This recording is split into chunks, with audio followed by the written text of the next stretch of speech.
This Chat with the Experts is brought to you by Angie's List on 93 WIBC.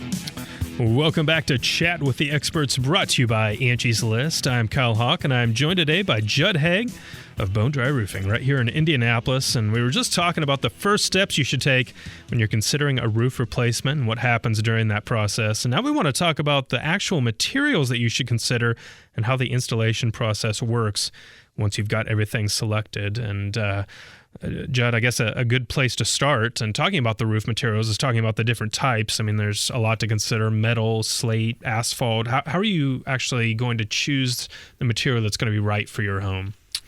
Yeah, so there are a ton of materials out there nowadays. There are, asphalt shingles that look like metal shingles. There are metal shingles that look like asphalt shingles. And so there's a huge option and variety out there for customers.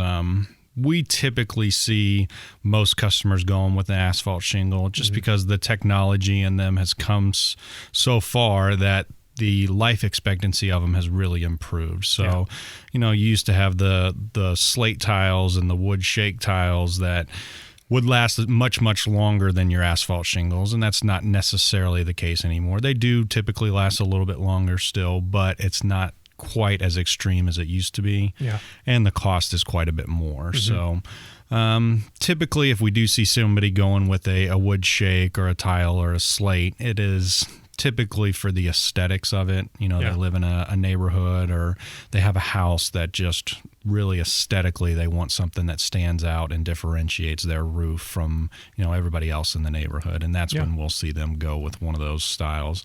Otherwise, we typically see everybody going with the asphalt shingles nowadays.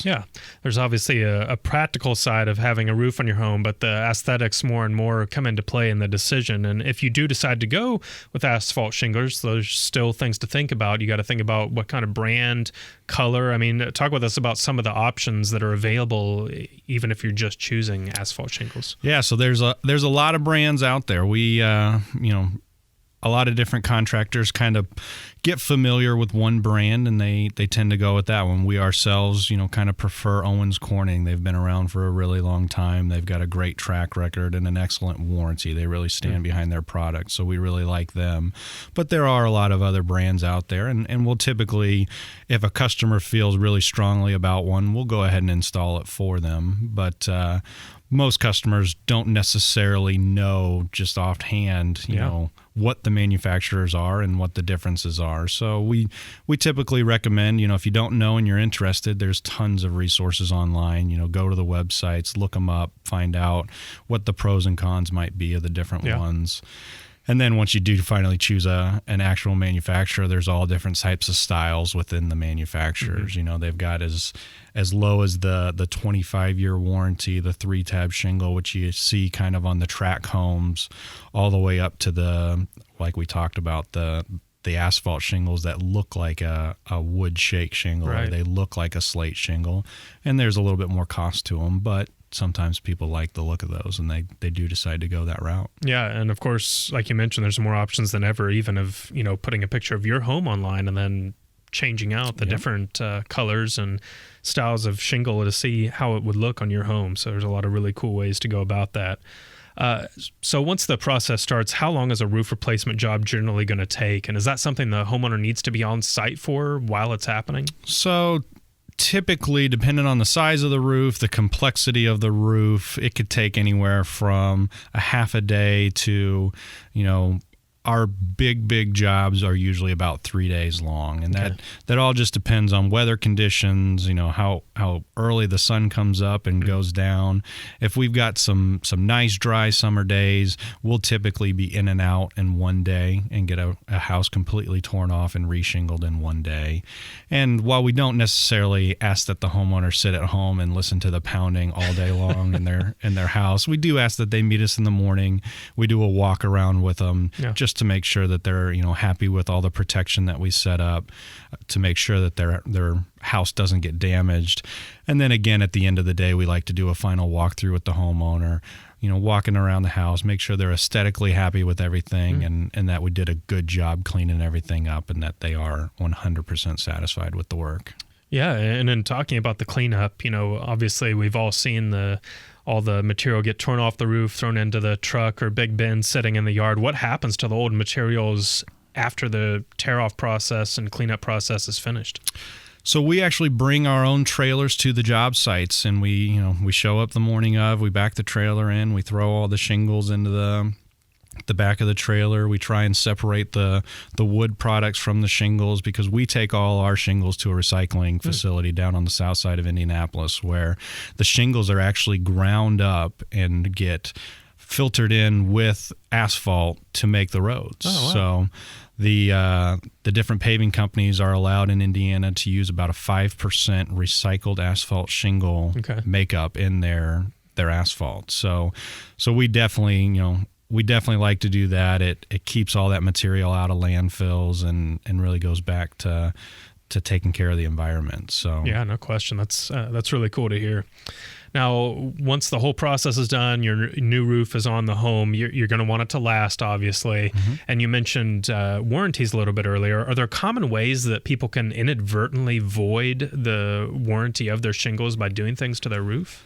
There are a few. I mean, the big manufacturers are pretty generous in their warranties. As long as the material has been installed properly, they are going to, for the most part, stand behind their warranty.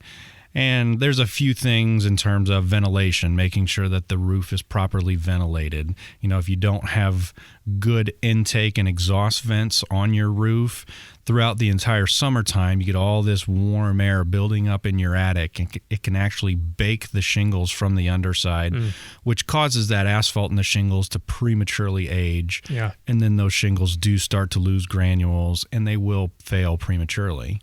So ventilation is probably one of the major ones. The other ones, like I said, just the installation of the product. There's a certain spot where the nails need to be installed. So if somebody is even an inch high on where those nails are supposed to go, it weakens the structural integrity of the shingle to a point where they may blow off in a slight windstorm where they should have held on. So the first thing that most manufacturers are going to ask if you have a wind damage claim is send us a shingle. We want to see where the nails were. Yeah. So those are two of the major ones. In terms of the homeowner, there's really not a whole lot that they're going to do to void their warranty. If you want to get up and do some routine maintenance, walking around on the roof, you don't have to worry about that voiding the warranty. Obviously, if you carry a shovel around and accidentally drop it and scrape a shingle, then that's not going to be covered by any warranty. Right. But for the most part, homeowners we don't see doing much that voids their warranty. Well, I'm glad you brought up ventilation, because I wanted to ask, we didn't mention it earlier, when you're having a new roof installed, is that a good time to consider things like insulation and ventilation in your attic, or even adding gutters onto the home? We believe so. I mean, it's, you've got a project going on already. It's easy for us to take care of a lot of that while we're there on site. We don't have to make another trip. Yeah. Most of the time, it's the same guys that are going to be doing the work. With the insulation, we wholeheartedly believe in a roof system. It's not just the shingles, it's the entire system. It's the ventilation, it's the insulation. And so if we can take care of all that while they're out there, get in, get out, satisfy all the customers' requirements, we really try and do that if we can. Yeah, absolutely. Now, we started the conversation by talking about, or at least mentioning, the roof inspection. Once your new roof is on, at what point should you start having a regular inspection? Is it, the first year after it's installed? If you have, some trees that are around the roof, or if we go through a harsh season, like a really rough winter with a lot of ice and snow, we typically do recommend just, have somebody come out, just put some eyes on it. Part of our 10-year workmanship warranty is after 5 years, we come out free of charge and we do what's called a 5-year inspection. Okay. We just take a look at the roof, make sure that it's aging properly. Want to make sure that, some of those areas that are, through our 26 years of experience, we've learned they're prone to leaks. And so just, look at it after 5 years, make sure that everything's still where it should be, that the roof is aging properly, and to give you that peace of mind for the next 5 years. Yeah, very good. It is time for us to take another quick break, but we're not done raising the roof here on Chat with the Experts. When we come back, we're going to talk about 3 things you need to know about the cost of your new roof, and we'll also take your listener questions and get you some answers from Judd Haag of Bone Dry Roofing here in Indianapolis. Keep it here, is Chat with the Experts. Do you love a good bargain? Angie'sList.com showcases popular deals from highly rated local companies so you can save time and money on the home and health services you need most. Remodeling your kitchen? Painting your house? Cleaning your carpet? We've got a deal for that. Angie's List members even have access to exclusive discounts, up to 80%. Don't waste another day or another dollar. Start shopping now at Angie'sList.com.